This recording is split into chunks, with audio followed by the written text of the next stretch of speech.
apologies for the delay, but I do think that we have all of our contributors, our exciting contributors here with us now. This is Left Bank Books welcomes executive editor and publisher of McSweeney's, Amanda Uhle, who will discuss Dear McSweeney's with contributors to the collection. I am a very long-time fan of McSweeney's, so I am super excited for tonight's event. And tonight we will be joined by contributors to the book, Jamie Allen, Marco Kaye, Dan Keane, and Sarah Vowell. Left Bank Books is St. Louis's oldest independent bookstore. We would like to thank all of our supporters, the supporters of McSweeney's and all of our contributors, and everyone for their outpouring of love for our bookstore. We offer in-store shopping, curbside pickup, and delivery to anywhere in the country, anywhere in the world. We are happy to be able to bring our event series virtual. We believe that events are a way to expand your mind and bring in new thoughts to make the world a better place. Also, just to have some fun sometimes. We hope that you enjoy this event, and we hope that you support Left Bank Books by purchasing a copy for you or for your friends at left-bank.com. I will add as well, since this is a McSweeney's event, that we do have the limited independent bookstore day or independent bookstore edition of Dave Eggers' The Every, and he signed book plates for us that we have available as well. So I will drop that link in the comments too.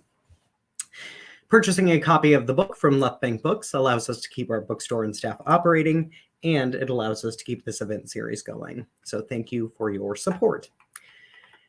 I'm Shane Mullen. I'm the events coordinator for Left Bank Books. I help produce our hundreds of author events each year with a fantastic team here in St. Louis.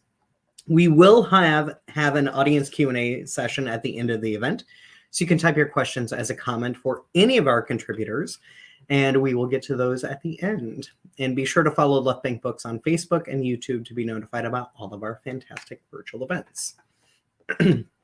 About tonight's book.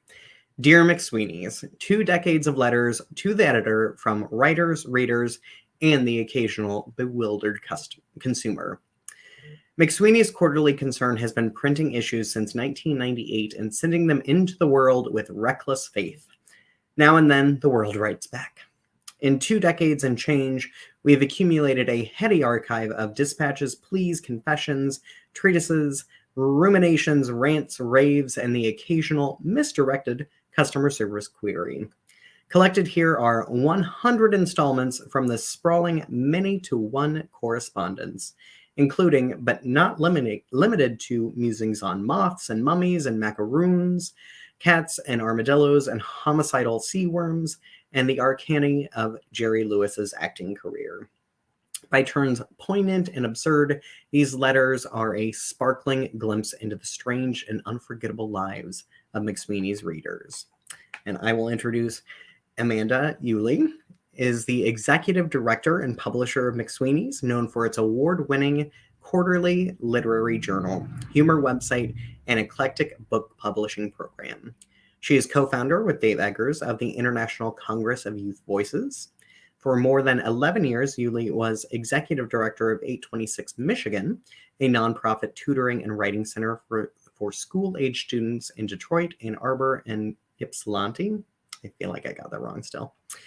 Trained as a journalist, she is the occasional host of the author interview radio program and podcast, Living Writers. She remains involved with numerous youth writing organizations in Michigan and around the world, supporting their fundraising and programming as a volunteer consultant. Her writing has appeared in the Washington Post, Newsweek, Think Progress, LitHub, and other publications. And Amanda will kindly introduce all of our contributors this evening. Hello. Hi. Hi, Shane. Thank you so much for having us. I am truly thrilled, not just faking it. This is very exciting for me. I hope you wouldn't fake it. I mean, I am an actor, so. Yeah. It's really lovely to be here and lovely to hear all of your kind words about McSweeney's. And I'm glad we could gather everyone here.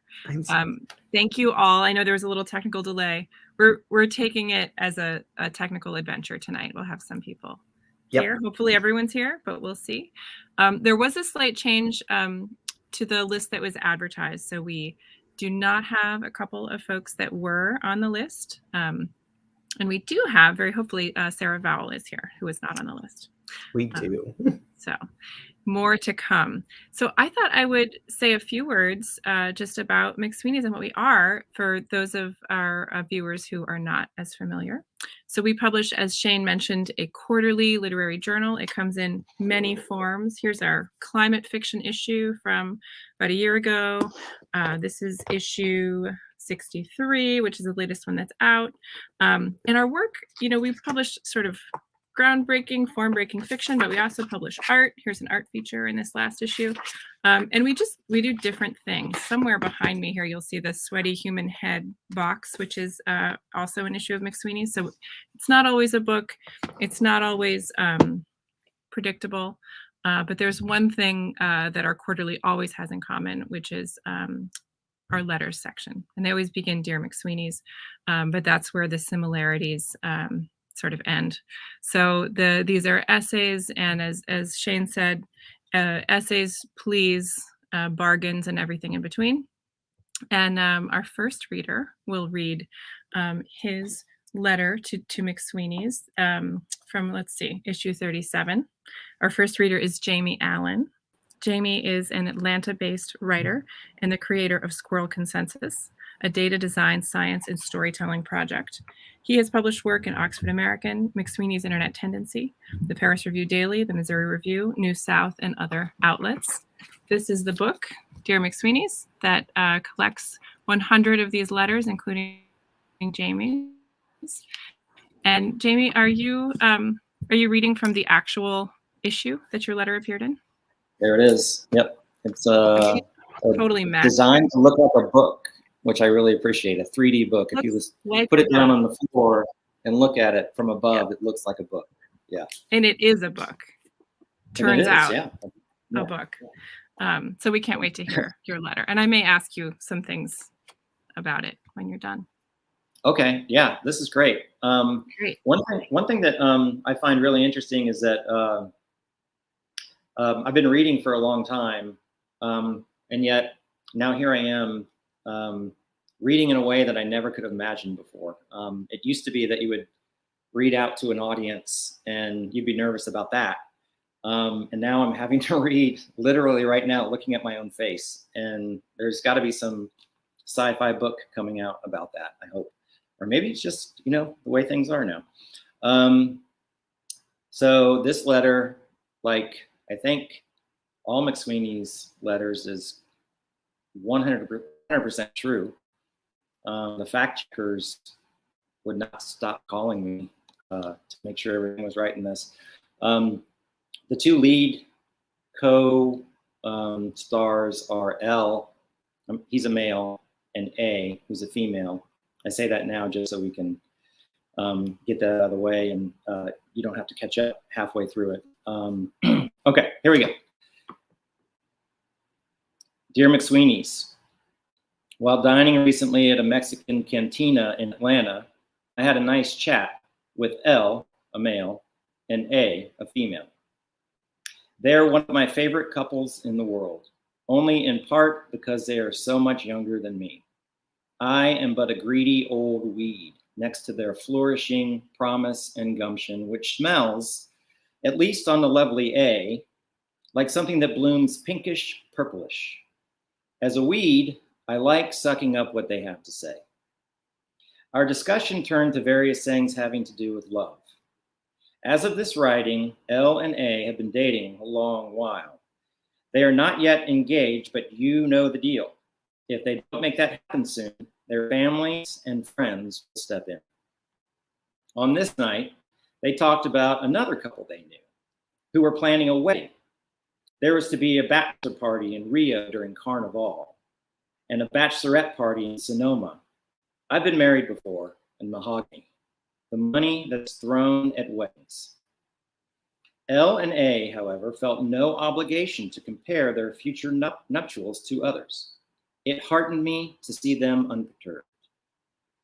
The conversation then veered toward A's recent trip home to Chicago, where she met up at a bar with her quote unquote first love and quote unquote first sexual partner, the same man. He brought along a female friend, a scientist from Greece. They all got on really well, A said. McSweeney's, There is no observer on the planet that could look at A and not think, criminy, that is one pretty girl. The curly hair, the fresh face, it's undeniable. Slathered over the top of all this is a daring intellectual personality.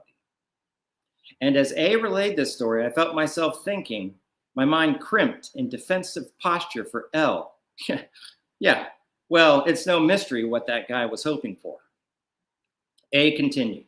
She and her former lover had told their relationship story to the scientist, how they had fallen for each other, how they had had fun sex, how they had stayed together for years too long. And the scientist said, why aren't you still together?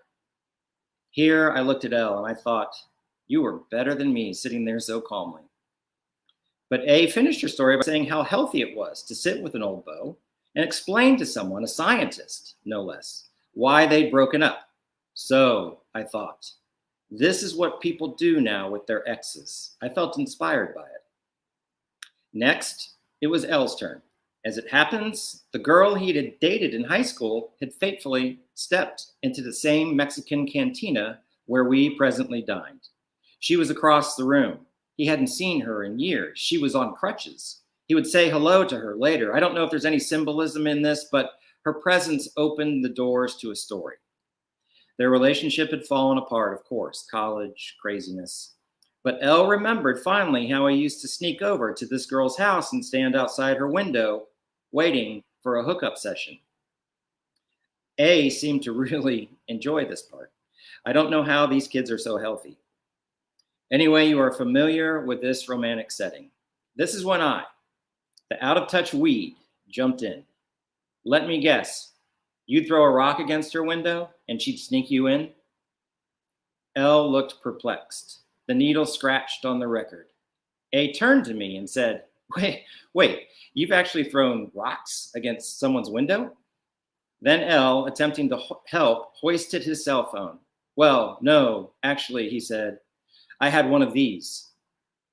Elle and A chuckled knowingly. And my very first thought was, you threw your cell phone against her window?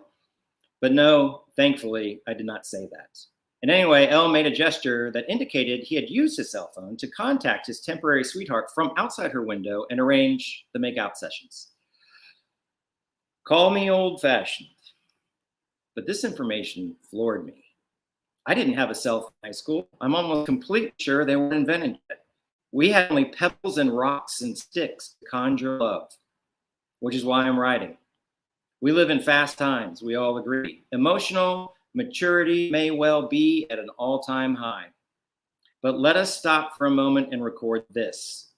Sometime in the last 10 to 15 to 20 years, the act of using a pebble and a window to woo a high school hookup passed from literal practice into figurative, irresponsible seeming sort. Try a rock on a window now, and the object of your affection will probably just respond with an angry text. For an old weed like me, it's difficult to keep up.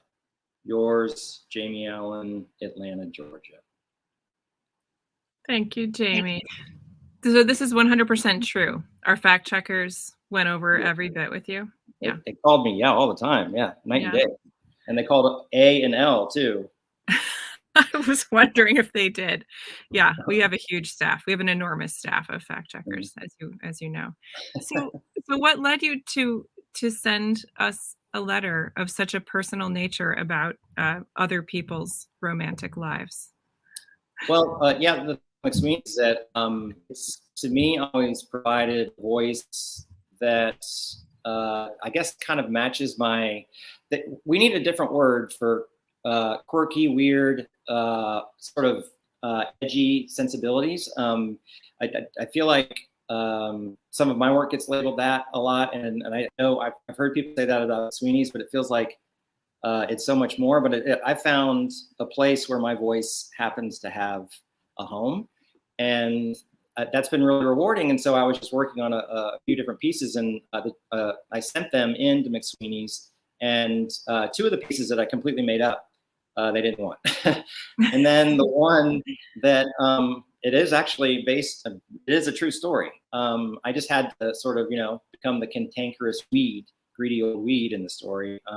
That one, they liked immediately, and they worked with me to edit it and bring it into the collection. I was also impressed with the copy editing that went on with just the letters. I can't even imagine what would happen with an actual short story.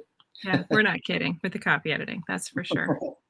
Well, I mean, as you point out, we call these letters, and they are, but they are they're not like any other letters to the editor that I've seen. They're usually quite different. Yeah, the whole concept opens the doors to what do you really want to say? What do you notice in the world? Yeah, and want to put out there for other people to see if they see the same thing. Yeah, that's an invitation. Mm-hmm. Yes. Thank you, Jamie. Thank you. As I think we will move on to our next reader, Sarah. Is Sarah here? Sarah's here. Hi. Hello, my friend. Can you hear me? And yes, I can hear and see you. Hi. And so you also, you have written us a letter. Oh, broke up a little bit. You have written us a letter, but a letter not much like most letters to the editor, because it's about nationalism, for one thing. Well, can you, am I garbled? You're a little garbled to me, but that doesn't matter as long as I'm clear to you, right? It's a little clear to you? There's a few pauses. I think we'll be okay. I'm going to read a short introduction of you, Sarah, and then hopefully you will read your letter, which is from issue 4, hopefully, which looks like this. Yeah. All right. Yeah. Let me just. The bird with. Do you remember this one? Yeah, and inside the screen, the video is a mirror, so I can't really figure it out. But yeah, this is a box with lots of things in it. At least my version is. I'm going to read a little bit about Sarah, and then turn it over to you to read your piece. Sarah Vowell is a journalist and author of 7 nonfiction books on American history and culture, including Lafayette and the somewhat United States. We're so glad to have you here. And I will turn it over to you to read. Thank you. So my letter is old and a little dated. I believe it's from the year 2000. And a couple of things about it. So that would be before September 11th, 2001, obviously. That's how numbers work. So it has the word nationalism. The title of what I've decided to do here is Nationalism Roundup. And that was much funnier, I think, in 2000, because I was a semi-patriotic person, which was a source of much consternation and humor amongst the Bohemian set at that time. It was before September 11th, and things like that were, discussed openly. Also, I'm talking about Central Asia in this, and that became, I think Americans learned a lot more geography after September 11th. And then at one point, Amanda, did you want me to read the whole thing, or should I just read parts of it? You should read parts of it. Hello, I'm back. I think parts of it, just because of time. The parts that you wish to read. Okay. Okay, then that's fine. Okay, then I'll skip this one thing. Okay, and then the other thing is, this is very amusing to me that I am reading this 21 years later. I didn't really think I was contributing to some sort of historical literary group. I just thought I was giving, anyway. So I didn't mean this for posterity, but here we are. Okay. Dear McSweeney's, I wish to call my letter Nationalism Roundup.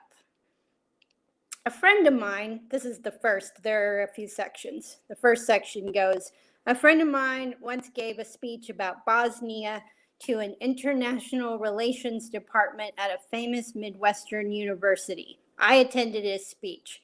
After he finished, a group of hangers-on, all men except for me, stuck around to debate the finer points of the former Yugoslavia. The conversation was very detailed, including references to specific mayors of specific Croatian villages. It was like record collector geek talk, only about Bosnia. They were the record collectors of Bosnia. So they went on denouncing the various idiotic nationalist causes of various splinter groups, blaming nationalism itself for the genocidal war. And of course, a racist nationalism is to blame. But the more they ranted, the more uncomfortable I became. They, many of them immigrants themselves, considered patriotic allegiance to be a sin, a divisive, villainous drive leading to exclusion, hate, and murder. I, heretofore silent, spoke up. This is what I said. I said that I had recently flown over Memphis, Tennessee, and I said that the idea of Memphis, Tennessee, not to mention looking down at it, made me go all soft because I looked down at Memphis, Tennessee and thought of all my heroes who had walked its streets. I thought of Sun Records, of producer Sam Phillips. Sam Phillips, who once described the sort of person he recorded as a person who had dreamed and dreamed and dreamed. A person like Elvis Presley, his funny bass player Bill Black, his guitarist Scotty Moore. We have the same birthday, he and I. Jerry Lee Lewis, Carl Perkins, Howlin' Wolf. Hello, I'm Johnny Cash. I told the Bosnian record collectors that when I thought of the records of these Mississippi mud and felt their names moistening my tongue, I felt what I was proud to feel was patriotic. And then one man from some Bekistan I had never heard of looked me in the eye and delivered the following warning.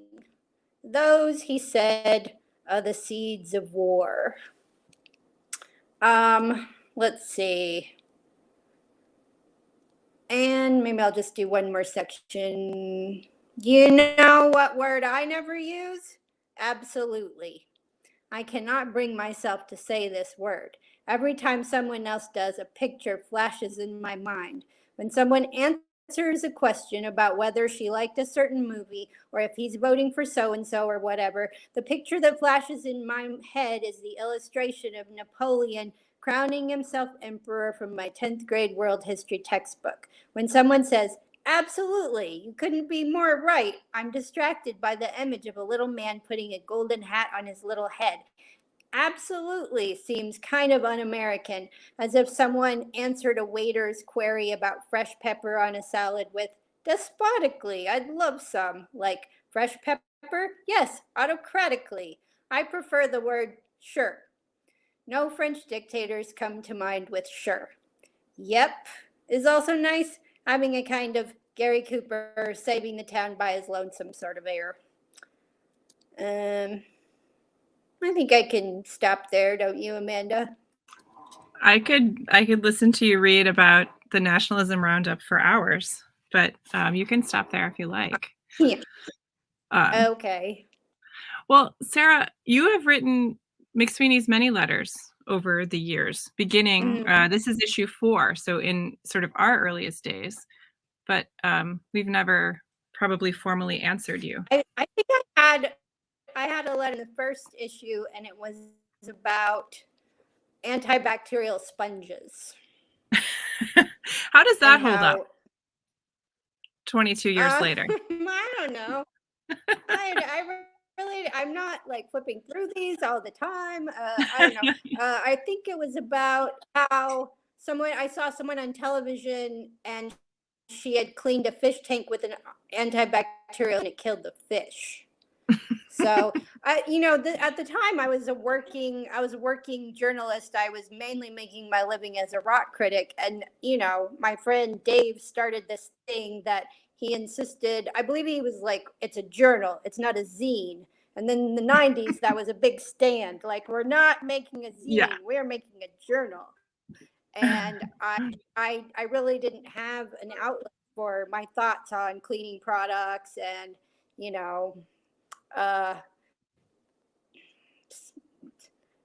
all this stuff that would end up in what became McSweeney's. And the previous reader, I agree, there's not a good word for it, whatever it is. But and I do remember, I actually remember when a lot of what I would do in life, and for this was just to make Dave laugh. And I remember we were playing Papa Shot, you know, that game where with basketballs.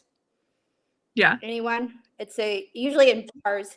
We were at Chelsea Piers and we were playing Papa Shot in the bowling alley. And we walked out and I said, what do you think about maybe I write a nationalism roundup? And he laughed. And that's really as much thought as went into that, I think. But And then you had to do it. because You had to tell us your thoughts on absolutely.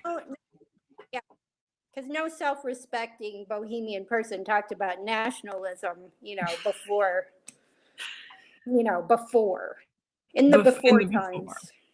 Yes.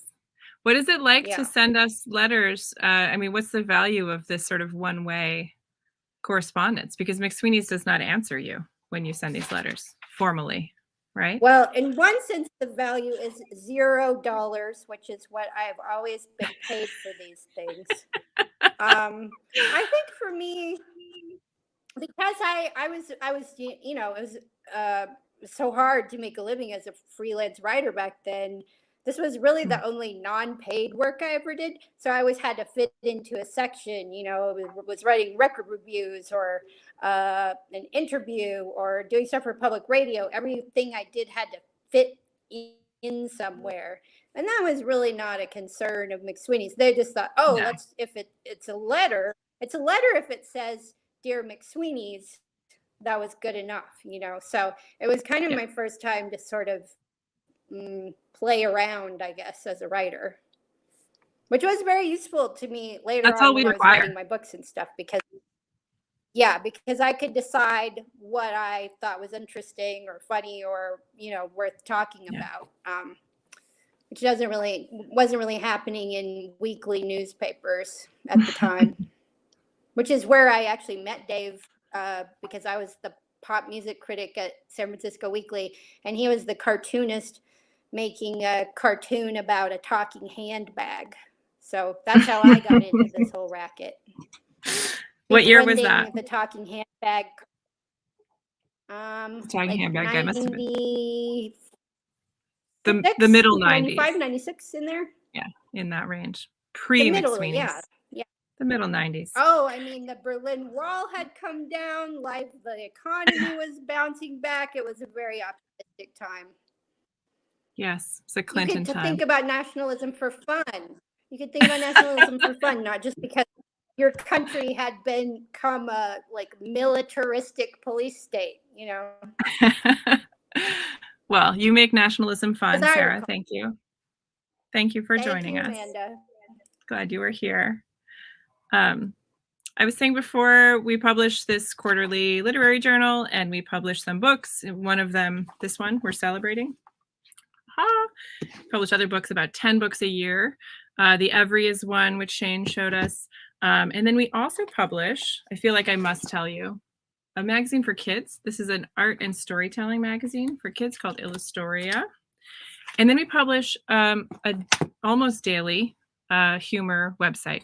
And our next reader is a frequent contributor to our humor website, the McSweeney's Internet Tendency. His name is Marco Kaye. And Marco, hi. How are you doing? Great. How are you? I'm great. Good. I was telling you before, yours is the quarterly. Your letter appears in a quarterly that I somehow do not have on my shelf, embarrassingly, but you do. So thank you. It's a very good issue 39.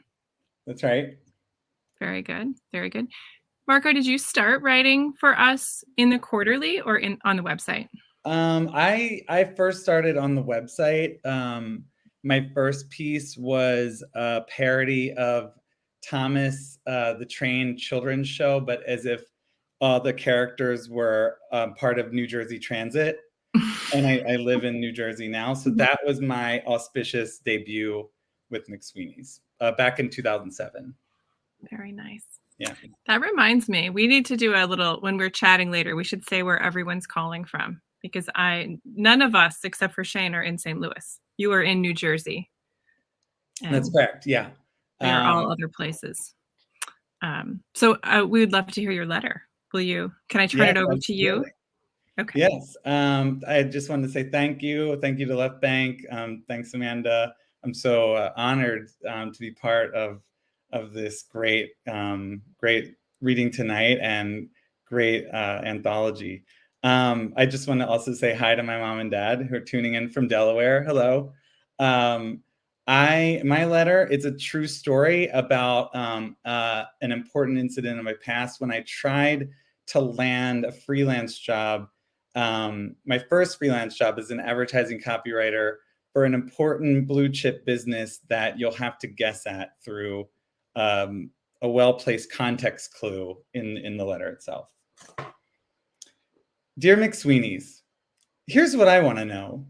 When you don't realize that a crime you committed was a real type of crime, and so you fail to tell a prospective employer about it, is that tantamount to covering it up? I didn't think so, but this human resources company seems to. When I told their guy Reed that it was a maybe you had to be there kind of thing, but I bet you wouldn't have realized it was a misdemeanor either, the voice at the other end of the line was far from sympathetic, and not nearly as musical as the name I've made up for him might suggest. Trespassing, as I have come to understand, is something that will show up on a background check. Legally, I'm not at liberty to say where I applied for this job, but I'll divulge that the company is involved in searching the internet. Given the place was focused on background checking everything in the entire world, it was probably a little foolish of me not to make a mental sweep of the dusty corners of my life before I sat down for the interview. Of course, the I-9 application I filled out a few days later wasn't designed to help me remember my criminal record, but wouldn't it have been nice if it had been? Have you ever been convicted of a misdemeanor or felony? Caught red-handed in an unlucky moment of public urination? No judgments here. We've all done it from time to time. Or maybe you and your friends were looking for a secret swimming hole 5 years ago, and the only path just so happened to cut through some property owned by the Girl Scouts. Think really hard before checking yes or no. Think, Marco. And in practical vision, sure. But consider, to use the internet developer's term, the basic usability of those employment forms. Reed said I had to complete them on a PC. And since my parents, hello again, lived too far away from me to use theirs, I went to my public library. Once there, so many pop-up windows interrupted my experience that I may as well have been filling out the thing while driving and texting. After each page loaded, I received a warning. This page contains secure and non-secure items. Do you want to display the non-secure items? The first 15 minutes, I selected no. Then I thought, what if the non-secure items are really important? So I clicked yes the next 35 times. Unlike with the law, there seemed to be no right answer. More boxes demanded my attention, pop-ups within pop-ups. As I finished each page, I was asked to electronically sign it. This brought up another box. To the best of your knowledge, is the information contained herein true and correct? Once, with this box, I accidentally clicked no, confusing it with the non-secure items box. Luckily, the startled grunt I let out didn't disturb any of the library's other patrons, and I was able to change my answer. But can I really blame my carelessness on pop-up windows alone? A good deal of culpability rests on the soft shoulders of a woman whom I'll call Trixie. Trixie, with her long legs, interestingly dyed hair, and mild acne. Unlike Reed, her fake name is telling. She was our travel agent to this secret brook, talking up its amenities, describing imaginary photos from a brochure of her own creation. On our hike to the spot, we passed two girls hightailing it back down the banks of a sunny river wherein scores of law-abiding citizens floated, contented people who didn't want any more secrets in their lives. Mum's the word, one of the retreating girls said, but I wouldn't go up there. Trixie pressed her for more information, but we all knew what was waiting ahead. For a moment, we stood at that spot, what I now think of as my line of liability, and somehow Trixie convinced everyone that the girls were lying. They were trying to protect the secret swimming location, using an antiquated British idiom to throw us off. Though she'd forgotten their names, Trixie admitted that she'd had an altercation with one of them in the past. The police couldn't possibly be hiding out up there, she insisted, only 60 feet around the bend. It seems to me that the dumbest sins are the ones you have to atone for again and again. Lesson learned.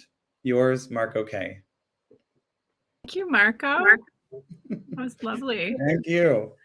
Please tell us what led you to write that letter and send it our way. I think just shame and anger. The process of trying to get this job was really was actually more grueling than I let on in the letter. I felt like I had to kind of go through, because I forgot to check that I had trespassing on my record, and they could actually see that about the detail about the Girl Scouts thing, which was just really embarrassing. And so I had to explain that I wasn't trying to hide anything. I forgot about it, and it happened a long time ago. So I just wrote from a pure space of embarrassment. Pure embarrassment. All right. And yours was true. So this is a common question that I receive. Even though I'm not the editor of the Quarterly, but I hear it all the time. Are the letters all nonfiction? And yours was. I mean, I guess, although it seems like, I don't know, some of them, like I wrote another letter actually, which is in an issue, I think, like it was in the infamous Headbox issue, which is a bunch of papers in a beautiful human head. Yes. And that was just a proposal for McSweeney's to have their own writing workshop, and I had like all these random ideas about it. So in that case, that was more of like me trying to, to sell you guys on something, But you were implausible. Sincere. But that's I was real. sincere. That's so still not in that regard. Yeah. It was also nonfiction. Perfect. It was really nice to have you here reading your letter from New Jersey. Thank you. Thank you so much. I think our last reader for the night is Dan Keane, who is a writer and teacher in New Zealand. His work has appeared in Harper's, The Best American Non-Required Reading, and beyond. And we are glad to have you here. Dan, you win for Furthest Afield. Yeah, that's a prize that you get. Well, at least as an American here, that's a prize you feel like you get every day just waking up. Just being there. I'm still furthest afield. Please, because I have to ask this dorky question, what time is it in New Zealand? It is 2:00 on Wednesday afternoon. We're not at Wednesday yet. No, so it's okay. Nice. It's a good day. It's a good day. Wednesday's working out. Okay, good. Yeah. Good to know. Well, you wrote us a letter in this issue 48, right? Mm-hmm. Does this look familiar? And what year was this? I should have looked this up, but this was 2013, 2014. Yeah. Something like Maybe that. It came out in 2014. And you were 2014, and you were not in New Zealand then. No, I was in China. I was in Shanghai, and I ended up living there like seven years, most of 7 years. And that letter was written at the very beginning of that time. At the start of that time. Well, yeah. We look forward to hearing it. Cool, great. So yeah, short letter. You don't really need to know anything about it because it's all in the letter. But I will say, this is upon arriving in China, something that a lot of Westerners used to do back in the day. I don't know if it's quite such a thing anymore, but the mammoth Chinese media and film industry was always looking for non-Chinese faces to be extras in various productions. It was sort of a rite of passage for a certain age and type of expat over there. So this was mine. Dear McSweeney's, when you come visit us in Shanghai, here's what we'll do. We'll take you down to the river to gawk at the skyline, and we'll wave a hand across the sparkling neon towers and say, 30 years ago, this was all cow pasture. That's what everyone says. I wasn't here 30 years ago, but I've seen a few pictures. There were plenty of buildings back then. They were just small and forgettable. But the important thing here is the story. In Shanghai, we're 15 hours ahead of you, McSweeney's. History is a slippery thing when you live in the future. My first Shanghai job, upon arriving last fall, was as a movie extra Here in the future, anyone with a Western face can be in pictures. I scrolled through dozens of online casting calls until I found one for office workers in newspaper industry. My own personal history exactly. I emailed a photo, and a couple days later, I signed a contract in front of a young woman working alone in a tiny office on the top floor of a drafty 20-story building. Lizzie was her English name. Lizzie gave me a cup of warm water, and we watched together as far below us, a backhoe drove through an old house without a roof. The movie turned out to be a music video for an aspiring Taiwanese pop star.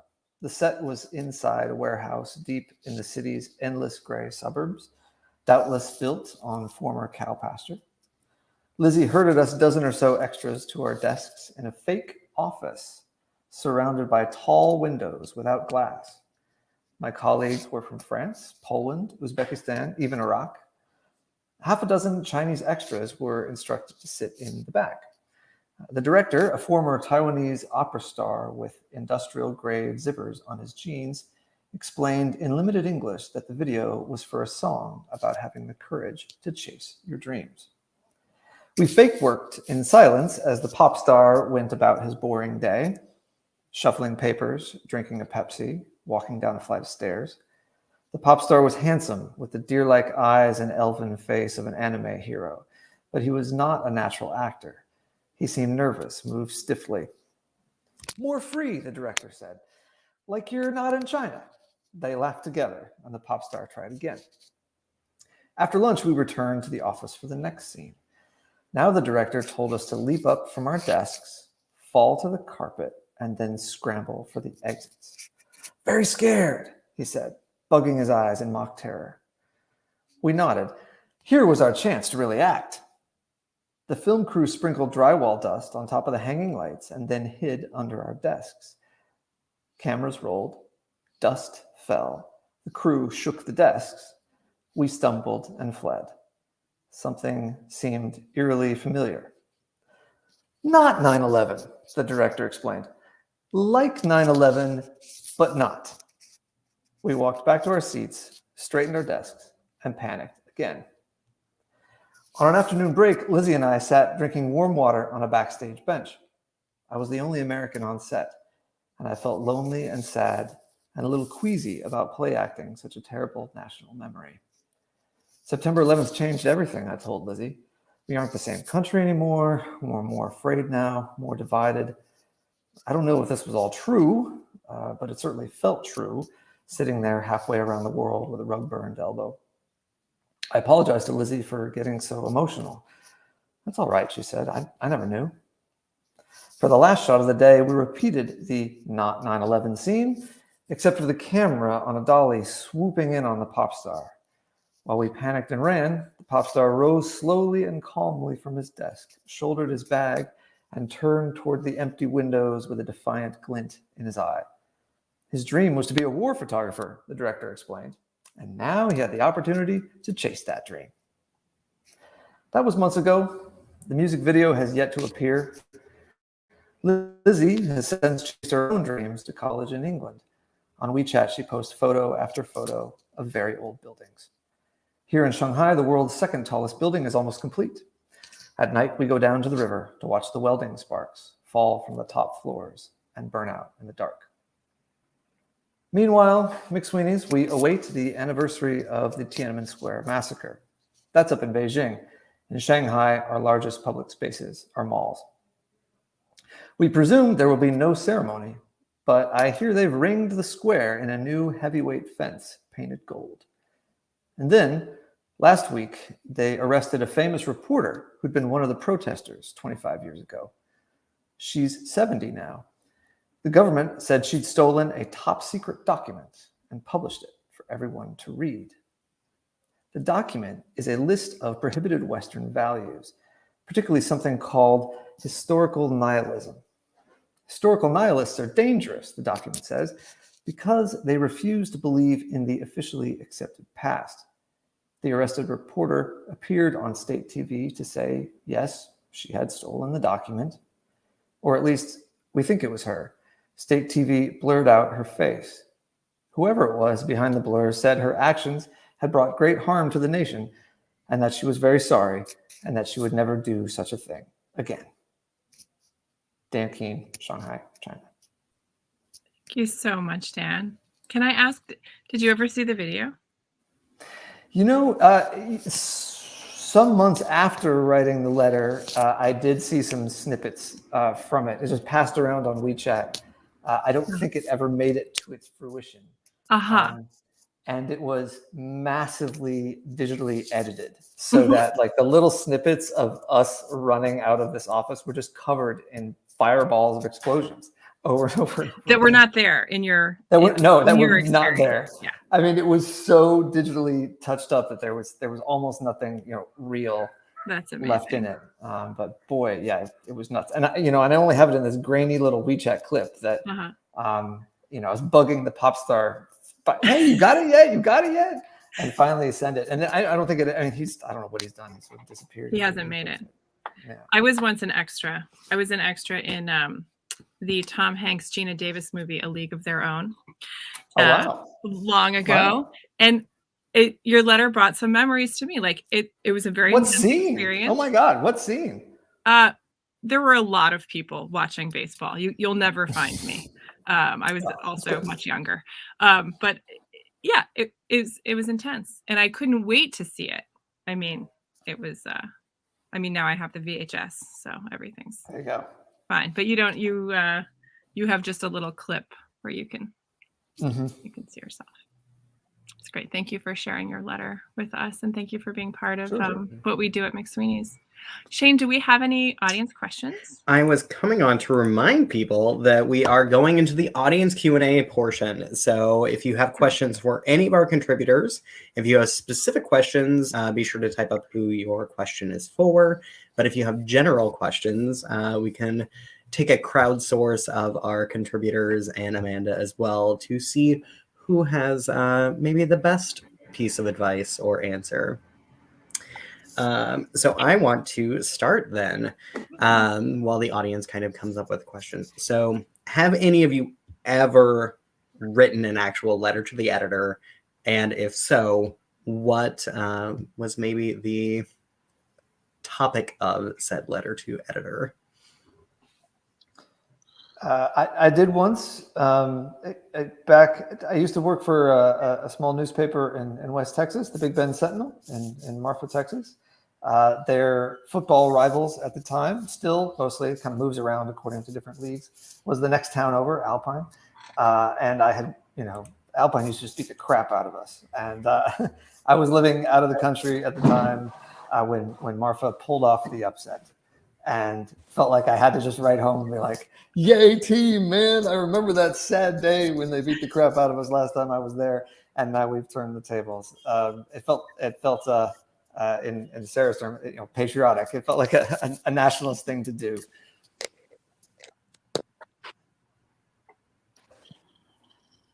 No one else? I haven't. My favorite piece of McSweeney's, it is the season of decorative gourd, and I think that everyone here knows when you say it's decorative gourd season. So I'm wondering if anyone else celebrates this season like I do. So Marco is nodding. Marco, you're a... Yeah, no, I lucky to know Colin Nissen, who wrote that piece. So I was so proud that kind of became what it became. And yes, I do celebrate. I think it's like everyone else. I can't walk by a fall farmers market without being like, there are the decorative gourds.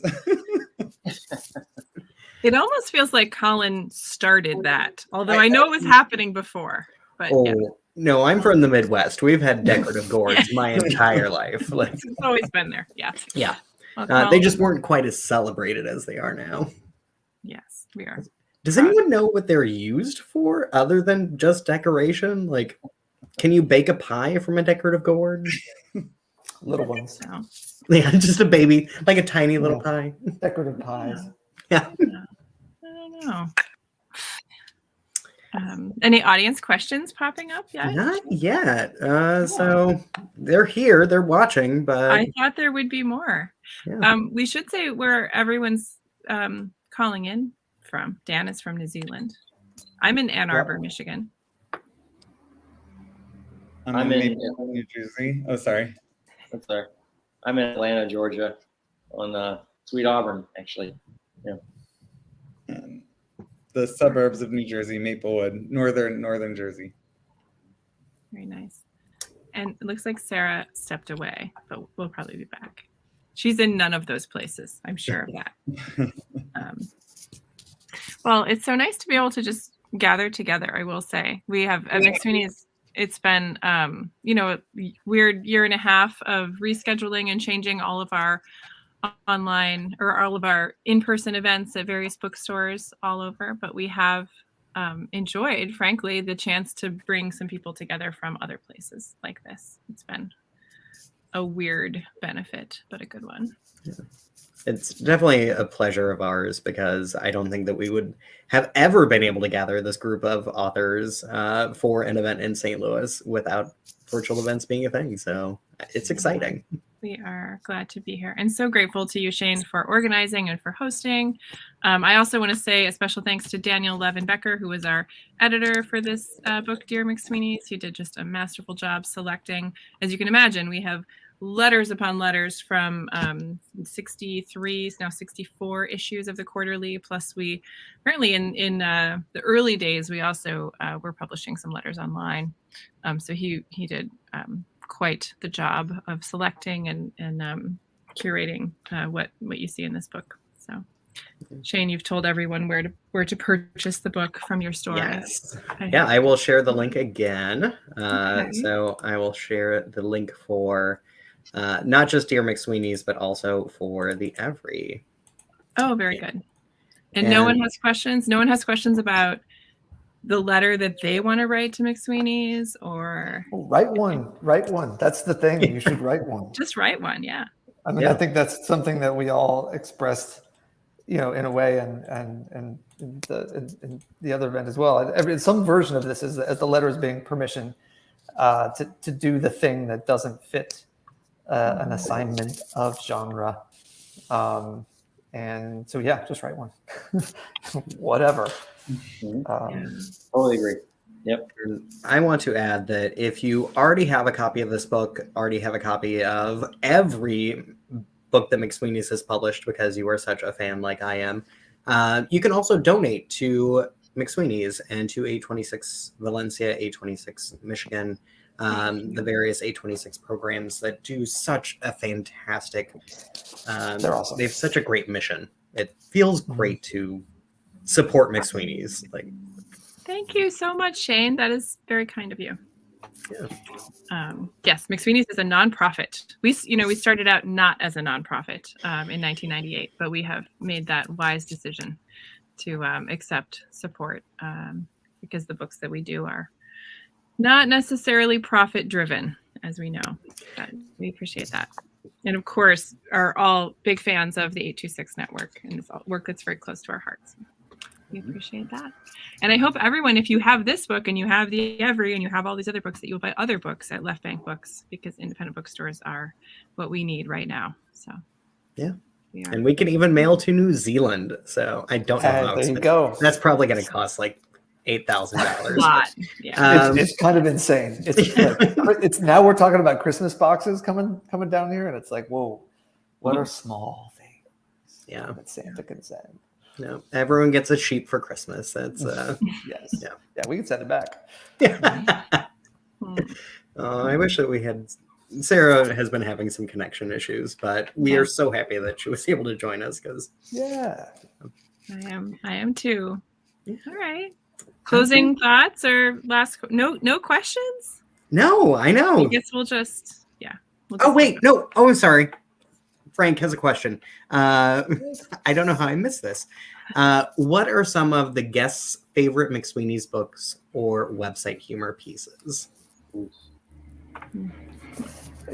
I will say not even necessarily one particular one, but at least at the moment, former a member of the Academy.